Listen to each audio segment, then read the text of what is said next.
ஹீரோயினை தான் காட்டுறாங்க. ஹீரோயினோட பேர் வந்து பைலிங். ஹீரோயின் மட்டும் தனியாக கேம்பெயினுக்கு வந்திருக்கா. அது மட்டும் இல்லாமல் அவள் வந்து அவள் ஃப்ரெண்டு கிட்ட ஃபோனில் பேசிக்கிட்டு இருக்கா. அப்போவே ஃப்ரெண்டுக்காரி சொல்கிறா, எதுக்காகடி தனியாக போயிருக்க, ஒரு உலகத்தில் ஒரு நல்லவன் கூட இல்லை, எல்லாருமே வந்துட்டு எதுனா பைத்தியம் பிடிச்ச மாதிரி தான் தெரியுறாங்க, உனக்கு எதனா பிரச்சனை வரப்போகுது அப்படின்னு சொல்லும் போது ஹீரோயின் இல்லை நான் ஆக்சுவலி ஒரு தெரப்பியை முடித்தேன், அதனால ரிலாக்ஸாக இப்படி வரலான்னு ஆசைப்பட்டேன், அதனால தான் நான் வந்து இங்கே கேம்பெயினுக்கு வந்திருக்கேன் அப்படின்னு சொல்கிறா. அதான் நம்ம ஹீரோவை இன்ட்ரடியூஸ் பண்ணுறாங்க. நம்ம ஹீரோவோட பேர் வந்து மோயுன். அது மட்டும் இல்லாமல் வந்த உடனே ஹீரோயினை அப்படியே வாயை போத்தி டென்ட்டுக்குள்ளே கூட்டிகிட்டு போயிடுறான். யார் ராணி அப்படின்னு சொல்லி ஹீரோயின் கேட்கும் போது, அதெல்லாம் உனக்கு தேவையில்லாதது, என்னை கொலை பண்ணுறதுக்காக துரத்திக்கிட்டு வராங்க, அதனால நீயும் நானும் கப்பல் மாதிரி நடித்தோம் அப்படின்னா கண்டிப்பாக அவங்க கண்டுக்காமல் இங்கேருந்து போயிடுவாங்க, எனக்கு ஹெல்ப் பண்ண அப்படின்னு கேட்குறான். ஹீரோயின் அதெல்லாம் முடியாது, மரியாதையை வெளியில் போ அப்படின்னு சொல்லும் போது, மரியாதையை இப்போ நீ என்ன ஹனின்னு கூப்பிடு, அப்படி இல்லைன்னு வச்சுக்கோ நான் என்ன பண்ணுவேனே தெரியாது அப்படின்னு சொல்லி ஹீரோயினை மிரட்டுறான்.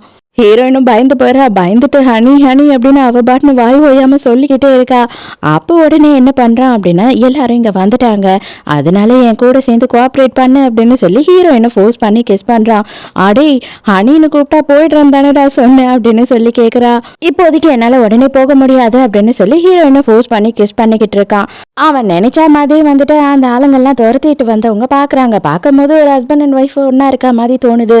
உடனே அவனுங்களும் அந்த இடத்துல இருந்து போயிடுறானுங்க. அவங்கெல்லாம் இங்கேருந்து போயிட்டாங்க. இப்போ நான் கிளம்பிடுவேன்.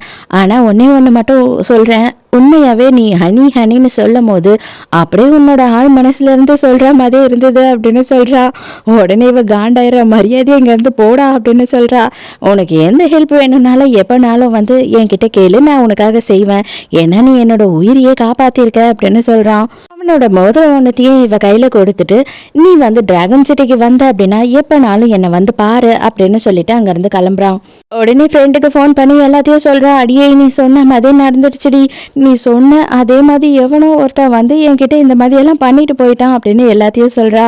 அதோட நம்ம ஹீரோவை காட்டுறாங்க. அது மட்டும் இல்லாமல் ஹீரோவோட அசிஸ்டன்ட் என்ன சொல்கிறான் அப்படின்னா, உங்களை பற்றி ஒரு பொண்ணு கம்ப்ளைண்ட் கொடுத்துருக்காளாம், நைட்டு நீங்கள் அவங்கள ஹராஸ்மெண்ட் பண்ணீங்கன்னு சொல்லிட்டு அப்படின்னு சொல்லும் போது ஹீரோக்கு பரவாயில்லையே, நம்மளை பற்றி அவளுக்கு கம்ப்ளைண்ட் கொடுக்குற அளவு தைரியம் இருக்கா, ரொம்ப இன்ட்ரெஸ்டிங்கான பொண்ணாக இருக்கா அப்படின்னு சொல்கிறான்.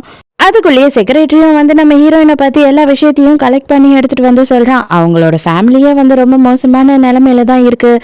இவ வந்துட்டு அவங்க சித்தப்பா சித்தி கூட தான் வாழ்ந்துக்கிட்டு இருக்கா. அவங்க சித்தப்பா சித்திக்கு ஒரு பொண்ணு இருக்காங்க, எல்லாரும் சேர்ந்து இவளை டார்ச்சர் பண்ணிக்கிட்டு இருக்காங்க. இவ காலேஜில் படிச்சுக்கிட்டு இருக்கா. அப்போவும் வந்துட்டு பார்ட் டைம் வேலைக்கு போய் அவங்களுக்கு காசெல்லாம் கொடுத்துக்கிட்டு இருக்கா அப்படின்னு சொல்கிறான். இப்போதான் நம்ம ஹீரோவோட கசினை இன்ட்ரடியூஸ் பண்ணுறாங்க. அவன் வந்து என்ன சொல்கிறான்னா, அம்மா உங்களுக்காக 30 பொண்ணை பார்த்து வச்சுருக்காங்க, வேறு வழியே இல்லை, நீங்கள்